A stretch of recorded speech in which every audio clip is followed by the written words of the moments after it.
a few seconds. Just hold your horses. She will be right with you guys. 21 seconds lang. Of course, we want, countdown tayo guys. So, hindi. Of course, we want her to come out perfect. She is a perfect girl. And, yeah, there you go!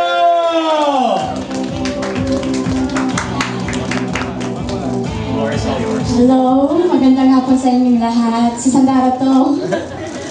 Alright, so I'll be with you here, Sandara. And I also heard that back in the day when you were in high school that you would also wear pen shop. So was there like a certain item that's really memorable for you even back when you were wearing pen shop in high school?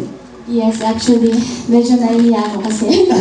Kung nakikita ko yung picture ko ng high school, ito isa lang yung suot ko, yung red polo t-shirt na pen shop. And then, white pants din nung time na yun. Di ba yung uso, di ba, bumabalik pa? That's so, right. Parang, ay, ito lang ba yung damit ko nung high school? Pero cute naman. I'm sure cute na cute, pero ngayon kahit anong pen shop ang gusto mo suotin, Sandara, of course, pwede na. So what can we expect from this partnership between you and Global Brand Pen Shop? Siyempre, marami pa. I'm expecting for their new clothes and then siguro more pictorials and sana meet and greet pa sa ibang cities like Cebu and many more. Oh, we will make that work, ha? Gagawin natin ang paraan. Wish ko lang. Yan, kung gusto ni Sandara, we will try to make that work for you. But speaking of the Philippines, Sandara, ano yung pinaka-namimiss mo talaga dito sa Philippines whenever you're in Korea? To be honest, Yes. namimiss ko yung mga food. Food talaga! Sisig, pinakpet, sika. Yan guys, kita-kita natin talaga na wherever Sandara is, at heart, you are very Filipino pa rin up until Yes, now, and that is good to know. Yeah, of course, I miss my fans, my friends, the people, Filipino, and the food. Yun ang pinaka-namimiss ko. Una-una, gusto ko ng romantic comedy movie.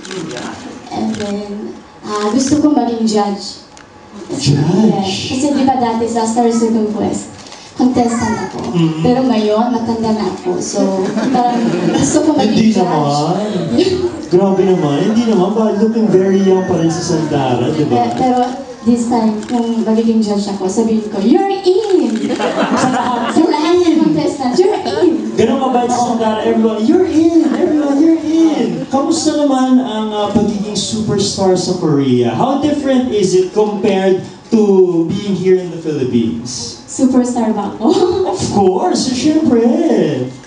Actually, sa Korea, parang hindi ako masyadong lumalabas. So, parang hindi ko na-feel na superstar ako kung ano man. Pero pag dating ko dito, sa airport pa lang, parang feeling ko, I'm home. Kasi, You're home. pagbaba ko ng plane, ang dami na tumatawag sa akin, ay, si Sandara, Sandara! So, parang, wow, I'm back. Yes, you are definitely back. And I'm sure yung mga fans mo, kahapon pa nag-aabang na talaga sa airport just to catch a glimpse of you. Okay, so ngayon, we have a few questions from the press. Are you ready? Yes, medyo nervous ako. Okay, na-pre-screen naman natin to, Sandara, so don't worry. Ito from Interaction, ang sabi, are you still open to doing a movie in the Philippines? Yan. Yes, of course. I would love to do it. Yan, kanina na-mention nga ni Sandara na she would love to partner up with Vice Ganda, do a romantic comedy, so... Star Cinema, are you listening? Yan guys, may request na si Dara. Okay, thank you very much Interaction for that question. Next one. Are there any plans of having a new K-drama this year from Daralings PH? Siyempre, yun ang isa sa wish ko to have a Korean novela sa Korea. Kasi hanggang ngayon, web drama pa lang ginawa ko and movie. So, kung may chance, siyempre gusto ko. At gusto ko romantic comedy. Parang yung, ano ba yung English title ng Taeyang의 Huye? Nanonood ka ba nun? Manonood ako ngayon. Descendants of the Sun! Descendants of the Sun! Yun. Descendants of the Sun! Descendants of the Sun. There you go. Ayan. So, manonood na ako niyan since pinensyon mo Sandara, ha? Okay, there you go. So, abangan natin. Hopefully, Sandara will come out with a K-drama this year. And ito naman, next na question. Also from the Darylings PH, who is your fashion influences and what is your personal fashion style? Kung ikaw ang magde-describe nito. Feeling ko yung stylist ko yung naging sa akin. Yung stylist ko kasi lalaki siya. So, Okay. nung nag-start kami ng 21, parang binigay niya sa akin yung damit niya. Di ba ang lalaki nun? Pero Oversized. I found out na bagay pala sa akin yung mga oversized clothes. So, since then, parang sinusuot ko yung mga oversized. Bagay na bagay nga sir, every time I see your pictures on Instagram, wow, sobrang fashionable talaga ni Sandara. Gusto ko yung mga colorful. That's good, that's good. So there you go guys. Meron ka bang fashion icon or idol na ginagaya when it comes to dressing up? Wala naman. Okay. Sarili ko, hinahanap ko yung picture ko, Sandara Park. Inulit-ulit ko. From bloggermanila.com. Hello guys, so what ito din, tourist destination have you not been to that you wanted to go? So yung hindi mo pa daw napupuntahan, Dara. Boracay. Kasi, Okay. once na ako nakapunta sa Boracay, pero nag-work ko. Ay, so hindi mo talaga siya 10 years ago na-enjoy. ako. So, parang never pa ako nakapunta sa Boracay as a tourist. So, yun, gusto ko. And I'm sure 10 years ago, sobrang dami na din mga changes from Boracay. So, dapat makapunta ka nga dyan soon, Dara. Okay, moving on to the next one. Ito naman ang question ni Ed Uy, Reader's Digest. How is your Filipino fans or K-pop fans different from fans all over the world? Yung mga fans ko, parang lahat, ganun di ba, sabi nila yung mga fans, katulad ng mga artistang gusto nila. Ganun kami. So, yung mga fans ko lahat very passionate and very mabait, cute. Pero lalo na yung mga fans ko dito sa Philippines, iba talaga sila. Katulad yung mga, kilala ko sila since, Parkers, since 2004 nung sa SCQ pa ako. Hanggang ngayon, nandyan pa rin sila, di ba? Sobrang nakaka-touch. Good job, guys. That is 2002, Dara? 2004. 2004, that is 12 years ago. Sobrang tagal ka nila sinusuportahan. Oo, so, Wow. every time na nakikita ko sila, parang sobrang natatouch and thankful. And I'm sure they are always happy kapag uuwi ka dito sa Philippines, di ba? May kakaibang friendship na kami.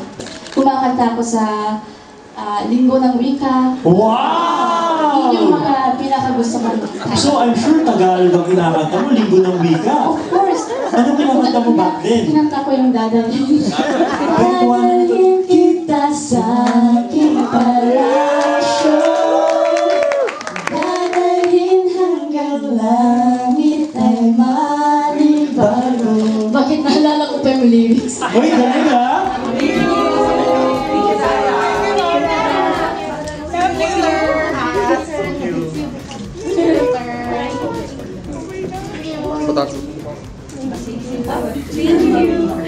Thank you. Maraming salamat. Huwag niyo ako iwanan. Hindi ko rin kayo iwanan. So, yan. Mahal ko kayo. We love you, Dara and Pet Shop! I guess you all know who I'm going to be calling out here on stage. Ladies and gentlemen, Pet Shop's brand ambassador, superstar, Sandara Park!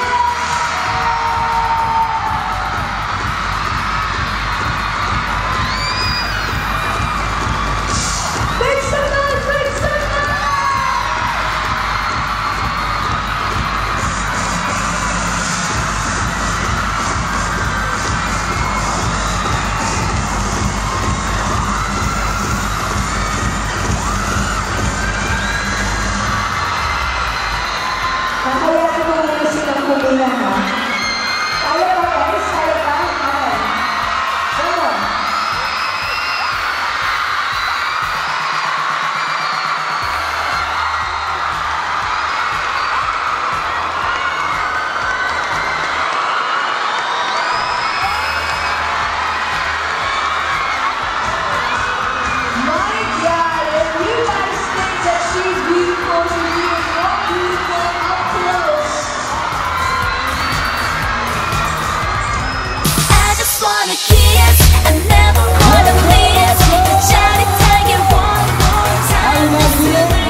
of our favorite Asian superstar, our pambansang Groom Sandara Pop!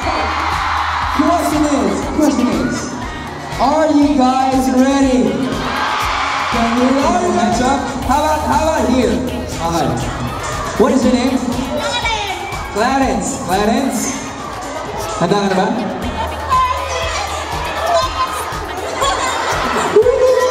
Okay, Clarence. Question is, when is Sandara's birthday?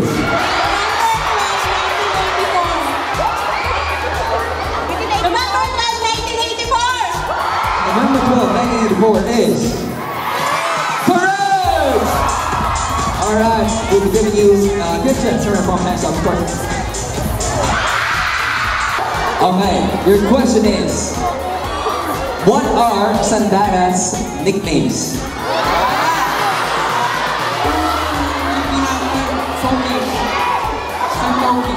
Sa?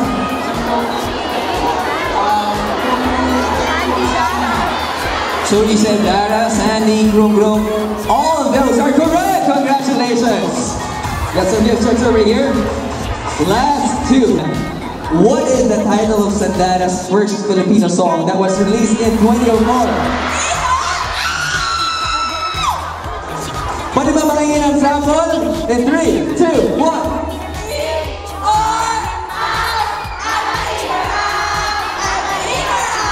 Well, definitely you are in and you get this gift check over here. Congratulations, ladies and gentlemen. Give it up for Sandara Pop!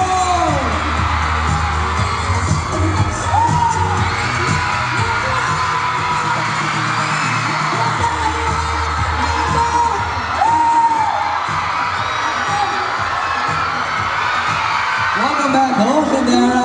We missed you so much. Ano gusto mo sabihin? Ang daming tao. Iba talaga your fans really wait for this moment to come. And now, our goddess, our pambansang Groom is right here with us. On 3, can we say we love Gara? 3, 1, 2, 3. I love you more! Wow! Gusto ko yung cake na binigay nila sa akin. Yung mga cake, cupcake, or yung mga t-shirts na may mukha ko. Yun yung kasi sobrang special sa akin yun eh. Well, after this event, sigurado ako, mamaya yung mga... Ito yung tanong. Anong sekreto mo? Bakit hanggang ngayon mukha ka pa rin bata? Siguro, medyo childish pa ako. Ayoko maging mature. Kasi feeling ko pag mature na ako, matanda na ako. Kaya parang gusto ko lagi akong masaya. Ganun. Yan ang secret ko. And it shows. Parang si Sandara yung taong hindi nasi-stress sa buhay, di ba? Ano ba yung bagay na nagpapastress sa'yo? Parang wala eh. Always jolly ka lang, di ba? Always happy. Yes. Pero ano yung bagay na pinaka nagpapasaya sa'yo?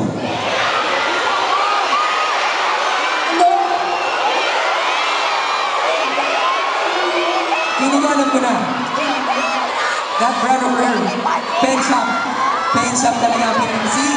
Because of Pen Shop, she's forever young, forever youthful, and forever love na love natin siya. Yung mga friends ko, yung mga masasarap na food. Oo.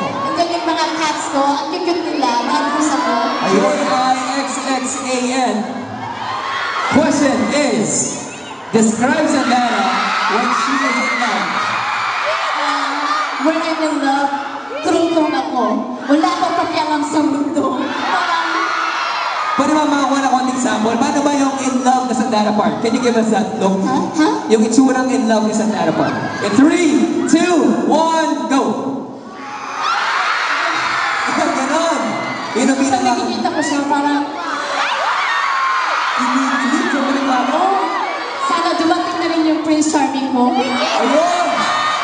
Ito ko siya, at kung meron kami common interest, why not? Ayun, no? Ako follow-up question ha. Can you describe your ideal guy? Describe mo lang. Perfect can you describe your perfect guy? Gusto ko yung cute. Cute and yung masayang tao. Masaya. And then mahilig sa fashion.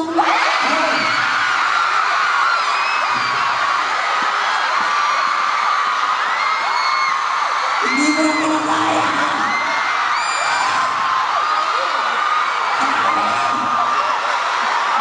Mahilig sa chicken, gano'n, yung mga common interest ko. Okay. Para, Feel ko kilala na natin lahat yan eh. Ano na?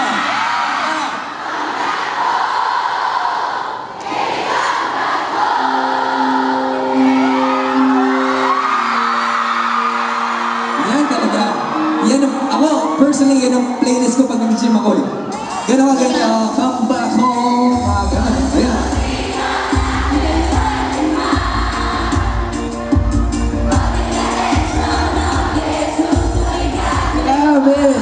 Just looking at you guys, talagang we can really say everyone is a big fan. Pati si Kuya Guard kumakanta rin. galing. Oo, ganun ka. The best kayo. Alright. Yan o. Super cute.